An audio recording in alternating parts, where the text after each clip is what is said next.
High, this is Mazhar Rakib from First Learn English. আজকে আমি Mother Courage and Her Children এটা নিয়ে আলোচনা করব। এটি একটি প্লে, আর এটি লিখেছেন বার্টোল্ড ব্রেক্ট।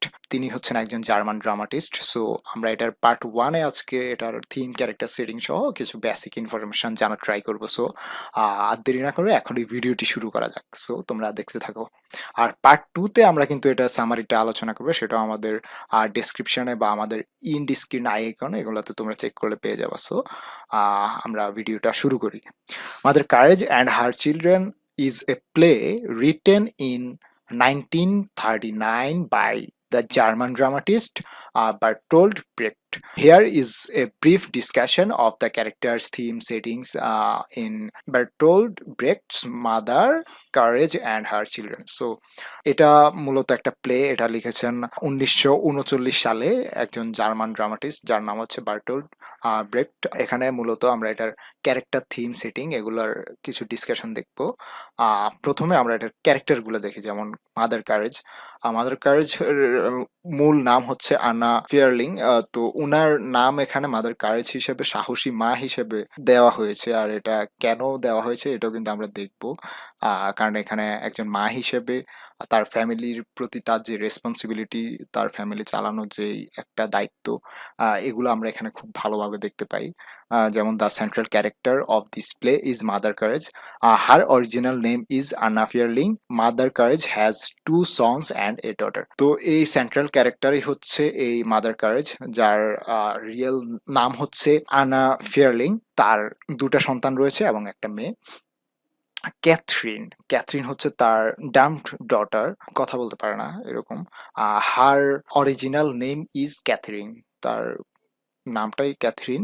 আরেকটা হচ্ছে Eilif, the eldest son of Mother Courage. Mother কারেজের বড় ছেলের নাম হচ্ছে ইলিফ, সুইচ সিজ হচ্ছে তার youngest son. He joins the Protestant army as a cashier. Cashier হিসাবে সে প্রোটেস্ট্যান্ট আর্মিতে জয়েন করে। আর দ্য কুক, সে হচ্ছে a very clever and realistic man. He can be called Don Juan because he can easily fall in love with woman. So এখানে আরেকটা interesting character হচ্ছে the cook. তো okay দেখা যায় যে সে খুব তাড়াতাড়ি মেয়েদের প্রতি বা ওমেনদের প্রতি ফল করে। সে তাকে ডন জুয়ান হিসেবে ডাকা হয়। আর ডন জুয়ান এটা সম্পর্কে অনেকে জানো, এটা সেকেন্ড ইয়ারে তোমরা একটা গল্প পড়েছিল এটার। সো এটা সম্পর্কে তোমরা আশা করি জানো। Chaplin, Chaplin is a priest, he is a hypocrite and a card. Chaplin propose marriage to mother courage but she refused. এই যে চ্যাপলিন, সে একজন প্রিস্ট হিসেবে থাকে, খুব সন্ন্যাসী টাইপ আর কি, ধর্মযাজক। তো সে মূলত একজন হিপোক্রেট। আর সে একটা সময় সে মাদার কারেজকে বিয়ের জন্য প্রপোজ করে, বাট একটা সময় মাদার কারেজ তাকে রিফিউজ করে দেয়। দেন আরেকটা ক্যারেক্টার হচ্ছে ইভেট পটিয়ার। ইভেট পটিয়ার হচ্ছে, she is a camp prostitute who made her fortune in the war, married and inherited the wealth of an old colonel.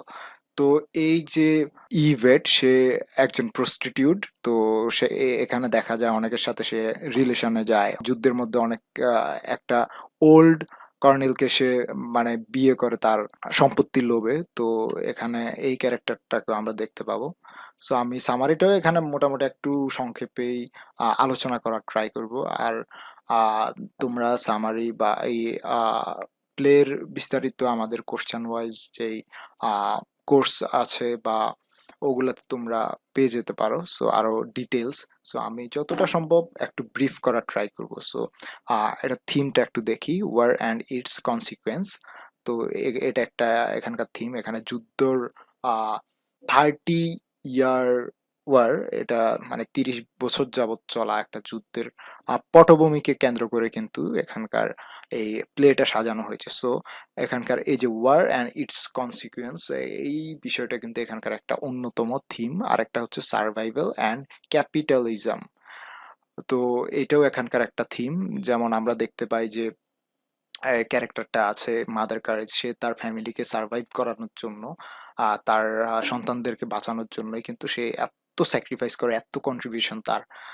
তাদেরকে ভালোভাবে ফিট করার জন্যই কিন্তু, ফিট করানোর জন্যই কিন্তু সে এত কিছু করে।